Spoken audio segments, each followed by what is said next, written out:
మనం బడ్జెట్ సమావేశాలు ప్రారంభించుకున్నాం. కూటమి ప్రభుత్వం వచ్చిన తర్వాత, ఎన్డీఏ ప్రభుత్వం వచ్చిన తర్వాత మొట్టమొదటిసారిగా పూర్తి కాలానికి బడ్జెట్ పెట్టుకుంటున్నాం. అదే సమయంలో నిన్నే గవర్నర్స్ అడ్రస్, రాష్ట్రంలో జరిగే విధానాలని, ప్రభుత్వ విధానాలని చెప్పడం కోసం ఆయన స్పీచ్లో చాలా స్పష్టంగా కవర్ చేశారు. ఎన్ని ఇబ్బందులున్నా 8 నెలల్లో ఈ ప్రభుత్వం ఏ విధంగా పనిచేసిన విషయాలు కూడా వారు చెప్పారు. పాలసీలు కానీ, తీసుకున్న నిర్ణయాలు కానీ, అభివృద్ధి కార్యక్రమాలన్నీ చెప్పారు. అదే సమయంలో దశ మళ్ళీ ఒకసారి చూస్తే, ఇప్పుడే మా మిత్రుడు పవన్ కళ్యాణ్ గారు చెప్పారు, తెలుగుదేశం, జనసేన, బీజేపీ ఈ 3 పార్టీలు కూడా కలవడం మా స్వార్థ ప్రయోజనాల కోసం కాదు, దగాబడ్డ ఈ రాష్ట్రాన్ని పునర్నిర్మాణం చేయాలనే ఏకైక లక్ష్యంతో ఆ రోజు కొంతమంది విమర్శించారు. ఆ రోజు కూడా మేము ఒకటే ఆలోచించాం. ఈరోజు రాష్ట్రంలో చాలా ఇబ్బందులు ఉన్నాయి, నిర్వీర్యం అయిపోయింది ఆర్థిక వ్యవస్థ, ఇప్పుడు కోలుకునే పరిస్థితులు కూడా లేవు.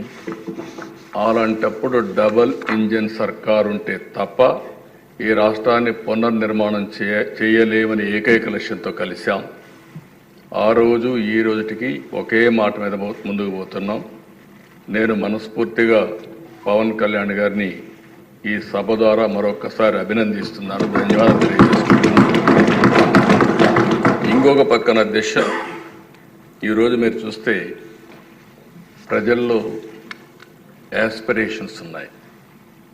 5 సంవత్సరాలు పూర్తిగా నిర్వీర్యమైపోయిన ఆర్థిక వ్యవస్థ, ఇంకొక పక్క అన్ని డిపార్ట్మెంట్లు కూడా మీరు చూస్తే, ఒక మాటలో చెప్పాలని నేను 4వసారి ముఖ్యమంత్రి, 3 సార్లు నాకు ఎప్పుడు ఇంత ఇబ్బంది రాలేదు. అప్పుడు కూడా కొన్ని ఇబ్బందులున్నా ఈసారి మాత్రం ఎప్పుడూ లేనటువంటి ఇబ్బందుల్ని ఎదుర్కొనే పరిస్థితి వచ్చాం. ఈరోజు ఈ సభ ద్వారా కేంద్ర ప్రభుత్వాన్ని కూడా మనస్ఫూర్తిగా అభినందిస్తున్నాను, నరేంద్ర మోడీ గారిని. ఎందుకంటే దేశ ఈరోజు మనం అడిగిన దానికంటే కూడా నేను అనుకున్నాను ఇంకా సమయం పడుతుందని, సకాలంలో స్పందించి అన్ని విధాలా సహకరించినటువంటి నరేంద్ర మోడీ గారిని, కేంద్ర ప్రభుత్వాన్ని ఈ సందర్భంగా మనస్ఫూర్తిగా అభినందిస్తున్నాను. ఆ సహకారంగా లేకపోయింటే మనం ఇంకా చాలా ఇబ్బందుల్లో పడేవాళ్ళం.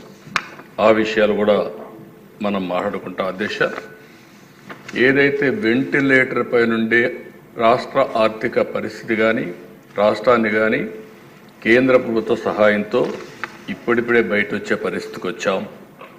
అయితే అధ్యక్ష, ఈరోజు మన ఆవేదన ఇప్పుడు కూడా మాట్లాడారు. నేను అందరికంటే సీనియర్ మెంబర్ని. ఇది దగ్గర 9వసారి, అంటే 9 సార్లు ఎమ్మెల్యే కావడం ఒక అరుదైన అనుభవం కూడా అధ్యక్ష. అయితే నేను 78లో మొట్టమొదటి వచ్చినప్పటి నుంచి చూశాను రోడ్లు లేని పరిస్థితి. అప్పుడు ఎమ్మెల్యేకి ప్రివిలేజెస్ ఏంటంటే ఒక 3 గ్యాస్ కనెక్షన్లు, మిలిటరీ జీప్, నేరుగా తమిళనాడుకు పోతే ఆర్మీ నుంచి ఒక జీప్ ఇస్తారు. ఆ జీప్ కూడా నడవదు, దాన్ని ట్రోలింగ్ చేసుకొని రావాలి, వచ్చి రిపేర్ చేసుకొని. అప్పుడు రోడ్లు కూడా అదే పరిస్థితి, ఏ ఊరికి కూడా రోడ్లు ఉండవు, జీప్ ఉంటే తప్ప కాన్స్టిట్యున్సీలు తిరగలేమనే ఉద్దేశంతో అప్పుడు ఆ ఫెసిలిటీ ఇచ్చారు అధ్యక్ష. ఈరోజు ఎమ్మెల్యేస్ గుర్తుపెట్టుకోవాల్సిన అవసరం ఉంది. ఈరోజు మనం చూస్తే అధ్యక్ష, ఆ రోజు కరెంటు లేని పరిస్థితి నుంచి ఈరోజు మన ఇండ్లపైనే కరెంటు తయారు చేసుకునే పరిస్థితికి వచ్చాం. అదే మాదిరిగా అధ్యక్ష, ఆ రోజు ఫోన్లు కూడా నేను చెప్పాను ఇంత మునుపు, ఫోను కూడా ఆన్ ప్రియారిటీ ఇచ్చేవాళ్ళు. ఈరోజు మనందరం చూస్తే సెల్ ఫోన్లు పెట్టుకొని హౌస్లో కూడా పని చేసుకునే పరిస్థితికి వచ్చాం. అయితే అధ్యక్ష ఈ సభలు చాలాసార్లు నేను చూశాను.